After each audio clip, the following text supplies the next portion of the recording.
Rhys, I think this is the first opportunity we've had to get you on doing club media. How are you enjoying your football at the moment? How's things going for you? It's going great, yeah. Like, obviously, start of the season it was tough, but now coming into the season we're winning games. It's great. Like, we're all enjoying it. Our confidence is through the roof.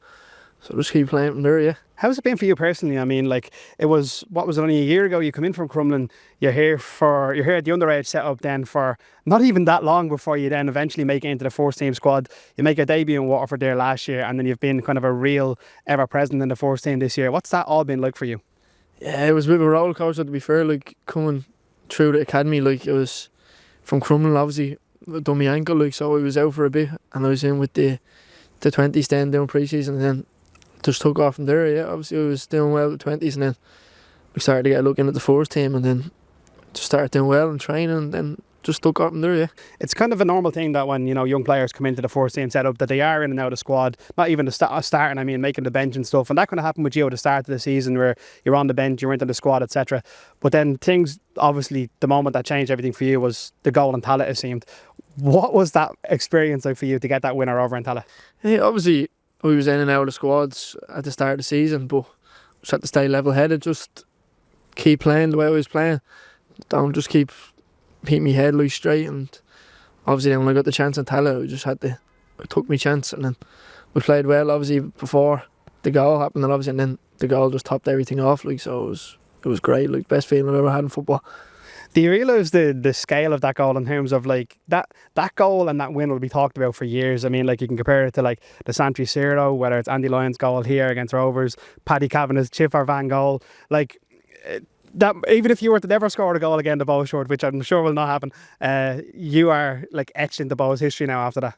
Yeah, obviously it was a big goal. Yeah, I don't understand the whole praise of everything around it, because I wasn't here like for some years. Like, well, that was obviously a lot of big goals happening, but we do, like, obviously a first win since 2019, was it? Yeah. So obviously I know the big praise, to be fair, but just first goal in the Dublin Derby, that's just more that tops it off for me. Like, it's obviously been an amazing time for you then since you got into the team, and you've become a fan favourite quite quickly. I think you've got 2 songs already in the stands. Have you heard them yet? Have you taken note? Yeah, I heard one of them. Yeah, little Christie actually sent me a video of one of them after the goal again, so I was just pissing myself laughing. I was at home listening to that one. Speaking of Christie, obviously he was in the stands in Galway for that game, and I thought it was great to see that you actually went over, pulled him out of the stand and brought him into the gang with the lads. Like, it kind of just shows how together you all are as a group, even whether you're on the pitch, on the bench, or in the stands. Yeah, 100%. Like, Christie's he's a big fan, like, he is, honestly, and we all seen him after the game, and we knew that he's always in with us, like, so we gave him a bit of praise as well. We obviously did all the last time we do over and get him out of the stand, so we went over and took him off the stands and then brought him in there, and we just know how big of a fan he is. That was the best moment of his life, I'd say.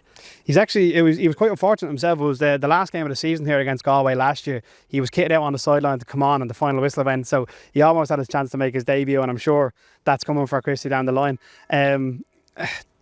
You will know what it's like to make a debut at the club. What kind of has Chris got to expect now when he does get that opportunity? Obviously he's still young, like, he's only 17, like, so it's a bit of pressure on him, but Christie, he doesn't have any pressure. Like, honestly, he just plays the way he plays every single game. It doesn't change for him, like, and he's the biggest Bows fan I know. So if he got his debut with this club, like, I can only imagine what he'd be like. Honestly, he'd be flying, he would. And it's been buzzing around here now over the last couple of weeks. Obviously, results have been absolutely flying. The fans are behind you. You are loving every moment of it by the look of it.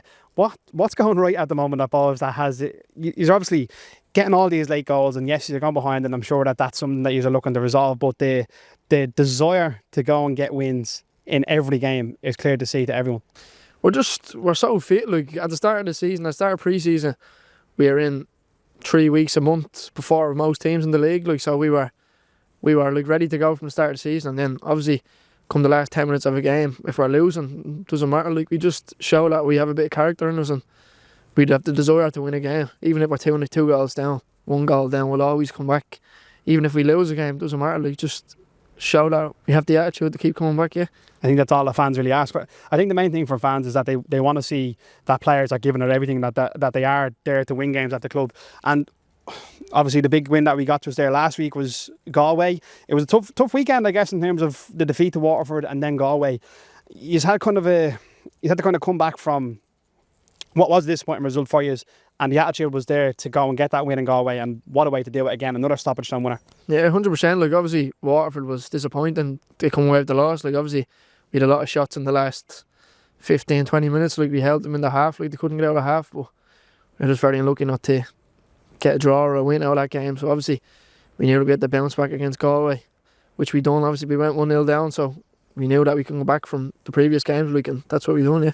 It's one thing that I've mentioned with a lot of the lads that we've had on doing club meeting the last couple of weeks is kind of the connection between the fans and the players at the moment seems to be really there, and I think that shows even beyond that when you are down with the Down syndrome football team and stuff this week, that it's kind of, I don't know how to even put it into words, but the connection is so strong there and everyone seems to kind of want to be involved in every aspect of the club at the moment. Yeah, of course. Obviously, you show your faces in some of the events that go on throughout the club, like obviously the Down syndrome team. I was there the other day and the lads were great. They were, honestly, they came up hugging me and all and saying well done the last few games. So I love it, honestly. I love taking in the community, what they're like, and it was my first time, so it was just great to see. Yeah, involved in all aspects.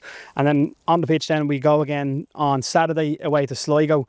A difficult game. Every away game is always a tough game. I know Sligo aren't in the best run of form at the moment, but what are you expecting from that game and what do you need to do to get a win there?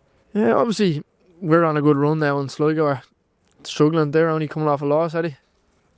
Their last game was Shamrock Rovers, yes. Yeah, they're beaten. So they're coming off a loss now, yeah. So obviously we have to just stay level headed now and just go into the game like we've been coming into all the other ones and just hopefully get the win. Like, and obviously it's my first time in the stadium, so hopefully we do well and come out with the win. It'd be nice to for the first time. Like. And just one thing I want to give you credit for as well, after the game in Tallaght, I mean, at that point of the season, up until the game against Shamrock Rovers, we'd obviously been in a tough spot on the pitch and there was a lot of noise in the stadium, not so positive.